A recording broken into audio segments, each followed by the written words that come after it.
राज्यात दहीहंडीचा मोठा उत्साह। ठाणे घाटकोपरमध्ये लावणीचा ठेका तर पुण्यामध्ये डीजे मुक्त दहीहंडीचं आयोजन। मानखुर्दमध्ये एका गोविंदाचा मृत्यू तर दहीहंडीचा दोर बांधताना दुर्घटना। मानखुर्दच्या बाल गोविंदा पथकातील एका गोविंदाचा मृत्यू। गोपीचंद पडळकर म्हणजे बेंटेक्सचं सोनं। चंद्रकांत पाटील भाजपातील खरं सोनं। आमदार रोहित पवारांचा गोपीचंद पडळकर यांच्यावर अप्रत्यक्ष निशाणा। नाशिकमध्ये परप्रांतीय नागरिकांची स्थानिक नागरिकांवर दादागिरी। महिलेसोबत परप्रांतीय नागरिकांनी गैरवर्तन केल्यानं मनसेच्या पदाधिकाऱ्यांनी दिला चोप। अमरावतीमध्ये पावसाचा धुमाकूळ। शिरसगाव मोझरी गावात शिरलं पावसाचं पाणी। तिवसामध्ये हजारो हेक्टर शेती पाण्याखाली।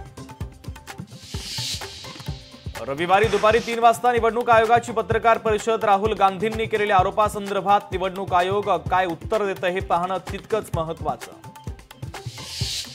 उपराष्ट्रपती पदासाठी 9 सप्टेंबरला निवडणूक। रविवारी एनडीएची महत्त्वाची बैठक। उपराष्ट्रपती पदासाठी उमेदवार निश्चित केला जाण्याची शक्यता। लोकसभेचे विरोधी पक्षनेते राहुल गांधींची मतदान अधिकार यात्रा। बिहारमधील सासाराम येथून 17 ऑगस्ट पासून यात्रेला करणार सुरुवात।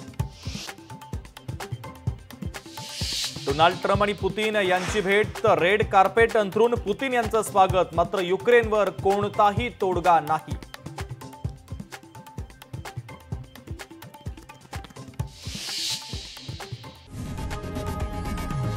लोकशाही मराठी ऐका, पहा, जागरूक रहा।